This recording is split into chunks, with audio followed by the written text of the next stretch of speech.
Live from KSAT 12, the Nightbeat starts right now.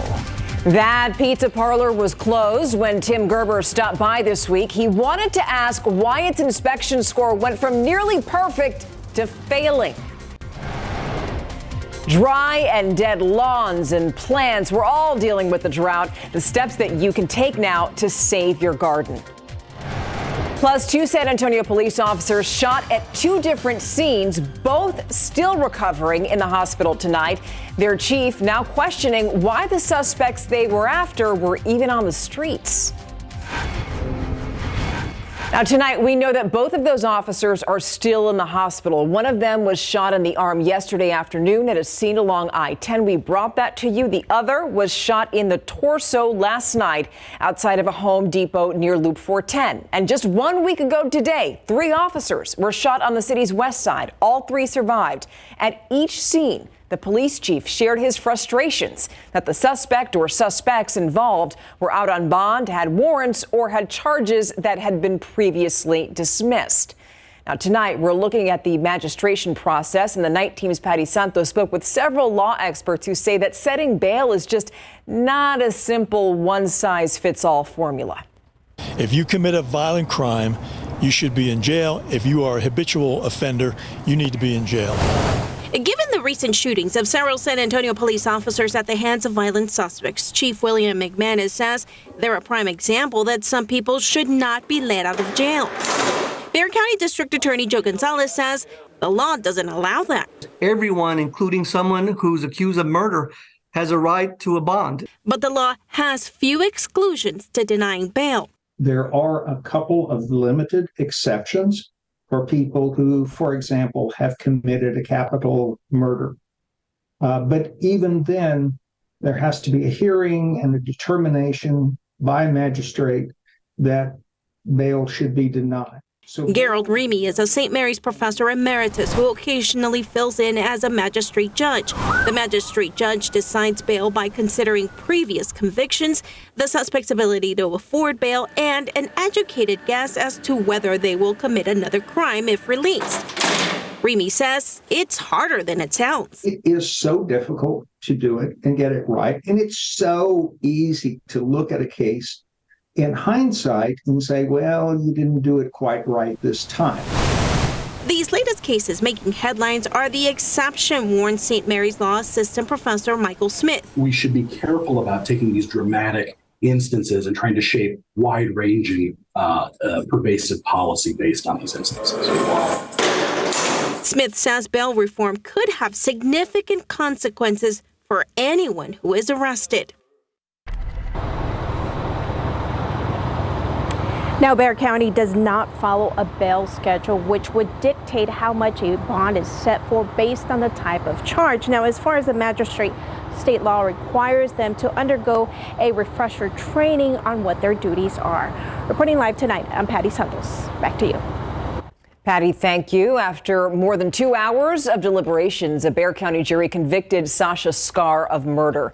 She was found guilty in the shooting death of Martel DeRuin, a San Antonio rapper, back in 2021 at his apartment complex near La Cantera. But she was not arrested until 2 weeks later after his body was found.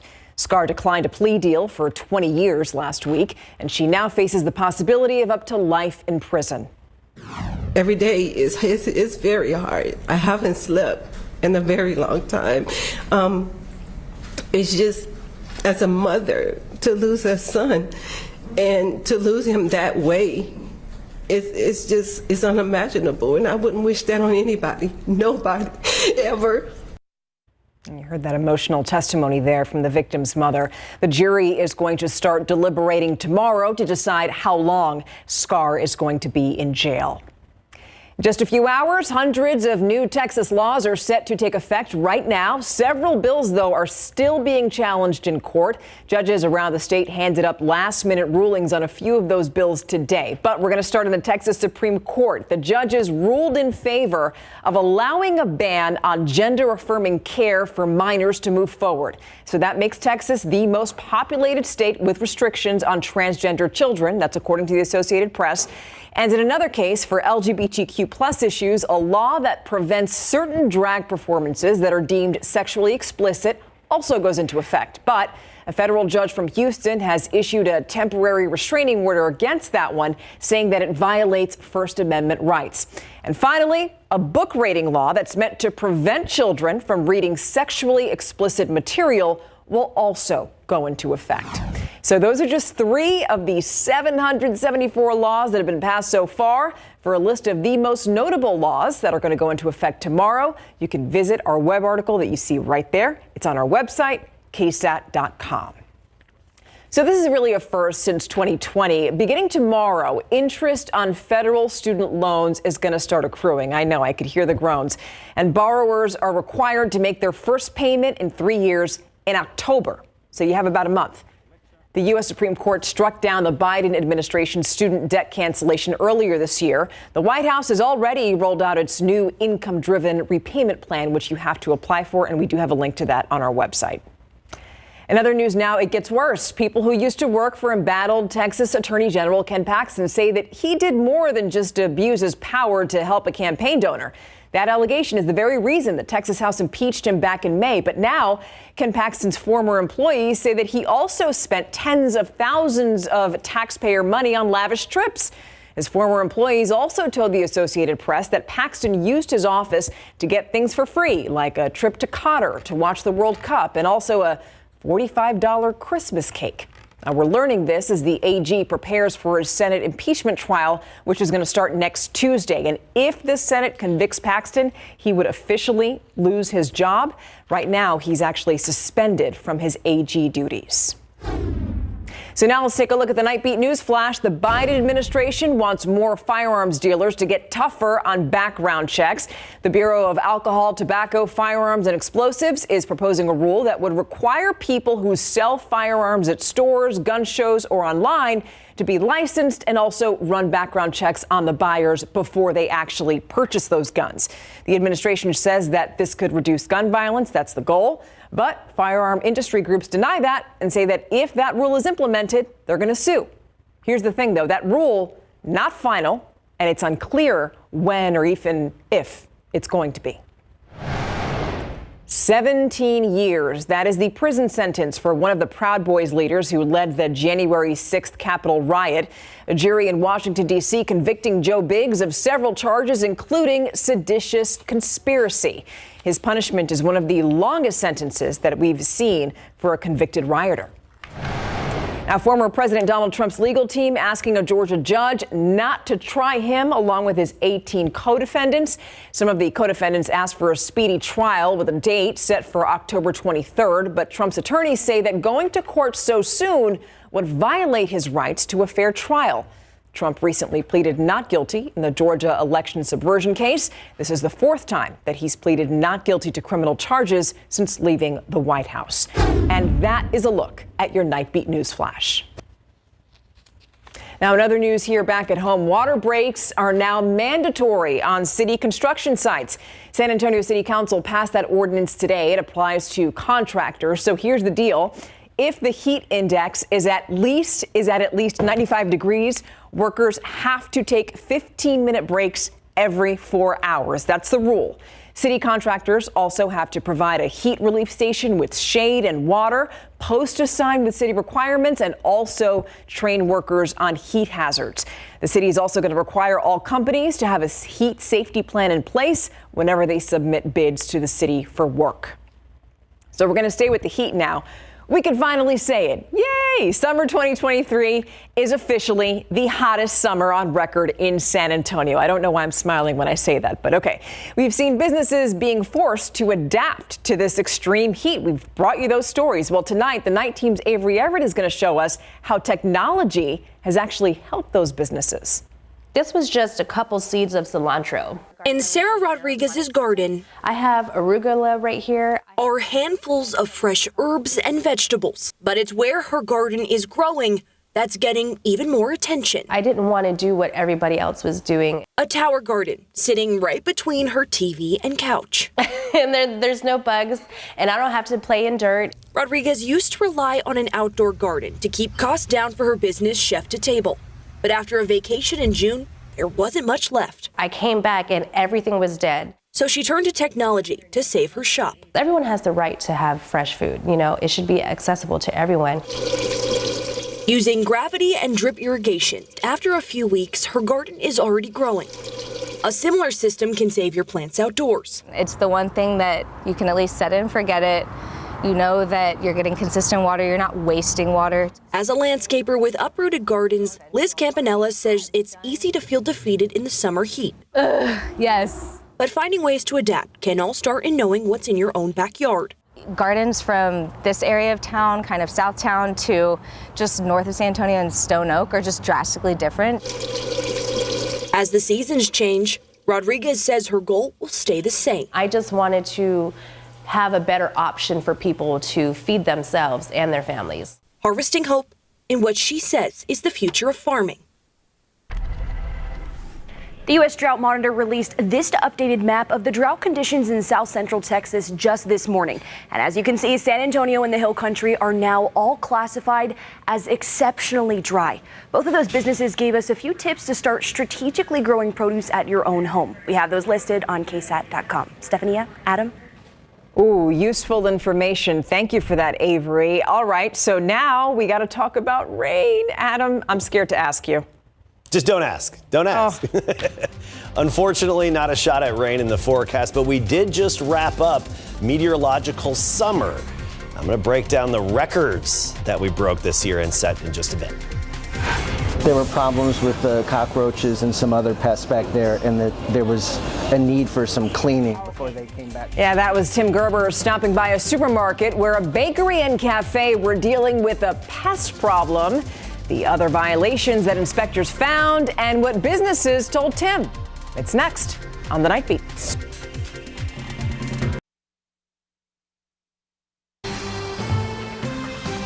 Welcome back. A pizza place with a pest problem gets a failing score just months after posting a nearly perfect score. What happened there? And a pair of businesses inside a supermarket were found with numerous live and dead roaches. The Night Team's Tim Gerber now takes us behind the kitchen door.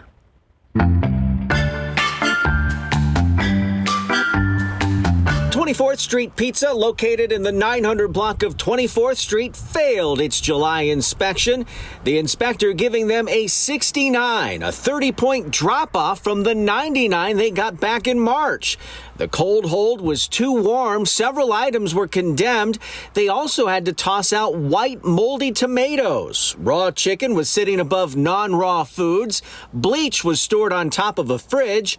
Foods listed as keep frozen were found stored at room temp in the kitchen, which was 100 degrees. There were ants, gnats, and flies throughout the kitchen area. The business also in need of a good cleaning. I stopped by this week to find out what happened, but the business wasn't open. They were scheduled to have a re-inspection. Poco Loco Supermercado, located in the 6,000 block of Ingram Road, earned an 80. Several cold hold units and coolers were not keeping proper temps. The business told to fix them or be forced to discard foods found above temperature. Multiple flies were found in the food prep area, and so were multiple holes for them to enter in the back receiving area. They needed to clean some vents and clean the bathrooms to remove the foul odor. Inside the same supermarket, El Folklore Bakery got a 76. A worker was touching a cake with bare hands while decorating it, and there was no hand washing sink in that area. There were multiple gnats in the food prep area and numerous live and dead roaches found all over the place. The business told to hire pest control, provide proof, and do a thorough cleaning. The inspector warning if one more roach is found, they could be shut down. I'm Tim Gerber with KSAT 12. I do the behind the kitchen door, and I just follow up on the health reports. I stopped by to see if they've made the required corrections. This is all the things they wanted you guys to fix. Okay. Are you aware that that stuff was fixed? Yeah. Okay. Maya Cafe is located right next to the bakery. They too had a problem with roaches. The inspector gave them an 82. A manager told me over the phone they've made the corrections and continue to deal with the pests. Did you guys hire the pest control services? Say that again? We have a different company already, so we fix that. For Behind the Kitchen Door, I'm Tim Gerber, KSAT 12 News. All right, let's take a live look outside right now. All right, 88 degrees. So this is meteorologically the last day of summer. But something tells me we still got plenty of heat. Yeah, well, that's the thing. It's all relative. Right. But yeah, in order to keep weather records, meteorologically speaking, we go by 3-month increments. And summer is June, July, August. So tomorrow will be the start of meteorological fall. Doesn't mean we're going to see a sharp change in anything, as typical with season changes. It's a gradual process. So now that August is over with and our summer has come to a close, let's take a look at our month. 90.6 degrees was the average temperature throughout the month. Notice just one day we were below average. That was when Tropical Storm Harold dumped rain on our area. We had a high temperature of 91. The hottest August ever, and also the hottest month ever recorded in San Antonio. Our records go back to the 1880s, not just the hottest August and the hottest month, but the hottest summer on record as well. I know it's a lot on this screen to take in. I'll step aside so you can look at a lot of numbers, but you look at all those triple digit days that we've had and they add up. 64 triple digit days so far this year. And of course that breaks the old record of 59 set back in 2009. We smashed that record and will continue to pile on those triple digit days. Friday, Saturday, 101. Sunday, Monday, right at 100, then just below, maybe by a degree as we get into next week. So here's the big picture. Here's the overall pattern. Big Blue H centered over New Mexico right now. And this is actually good to help pull some moisture into parts of Arizona, the desert Southwest, to bring in some monsoon rain. We actually have a little disturbance down to the east of us, east and southeast of us. And this little swirl here near New Orleans, we often look for them to help kickstart some showers and storms. Unfortunately, I don't think this is going to do very much for us. Now, east of it, on the better side of it when it comes to rain, you've got this diffluent flow aloft, and that's good to generate some lift and kickstart some showers. But we're going to be on the back side of this, and we just don't have the ingredients to work with anyway to have that disturbance generate any rain for us. So there is a disturbance out there. We just can't get it to kickstart anything. And then the Big Blue H takes over again thereafter. Fire danger tomorrow. I want to point this out. We're still in the very high and high category around here because of all the extremely dry vegetation and a low afternoon humidity and even some gusty winds in the afternoon. 88 right now. Dew point at 54. Dew points have been low the past couple of days. That changes tonight. In just a few hours, that sea breeze is going to be here and you're going to feel that mugginess. Notice Gonzales already a dew point of 65. You get closer to the coast, dew point 60s and even 70s. That's the sea breeze coming in. It's going to transport that Gulf humidity with it, and in just a few hours, it'll be here in town. We're going to notice it and you'll wake up to it. 75 degrees tomorrow morning, a very humid start to the day. Low humidity into the afternoon, 101 the high, a lot of sunshine. Del Rio 103, 102 Carrizo Springs, Victoria 103. Helotes about 98 along with Timberwood Park, but New Braunfels 102. And there goes that trend. Unfortunately, it's very sunny and dry with a lack of good rain chances. All right, so in an ode to the end of the meteorological summer, we got to talk football, because football, fall. Yeah, it just goes hand in hand, right? Absolutely. So it's game 2. I mean, week 2. Week 2, big game coverage. So we have some high-scoring games tonight. We've also got some very long plays, and we've also got a district opener between Highlands and McCollum. Plus, in the NFL, he says, just call me Reek. Coming up.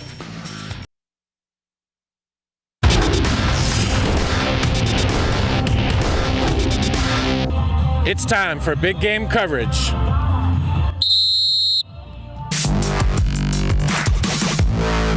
Yeah, that whistle means it's go time. The McCollum Cowboys are looking to go Pac-Man on the Highlands Owls tonight in a District 14-5A D2 opener for both teams. Late first quarter, Owls are down 3-0. The handoff goes to senior running back Mateo Rodriguez. He runs to his right, cuts back to his left, and here he comes right at you with his quarterback Willie Gaskin leading the way. Mateo cuts back inside, and he finds the end zone for a sweet 69-yard touchdown run. Point after was no good, and the Owls lead at 6-3. Second quarter, McCollum responds. They break out a reverse. The ball goes to wideout Luke Landa, and he puts on the jets and slows down at the end, waiting for his blockers, and that goes down as a 41-yard touchdown run. They give the Cowboys a lead 10-6, and McCollum takes it 54-26. Over at the Gus, the Holmes Huskies were facing MacArthur on this Thursday night. First quarter, Holmes strikes first on the quarterback keeper, Isaac Martinez, from 23 yards out, and it's 7-0 Holmes. Nice run, number 9. Mack comes right back. Quarterback Michael Murock steps to his right, then throws a perfect strike to Colton Cornwell. 25-yard touchdown, tying this game at 7. Dude dropped a dime, but Holmes wins a high-scoring game, 49-42. They were jamming at Ferris Stadium tonight, where Sotomayor played football with the South San Wildcats. And it's the Wildcats and Bobcats, I should say. Second quarter, Wildcats up 14-0 and looking for more.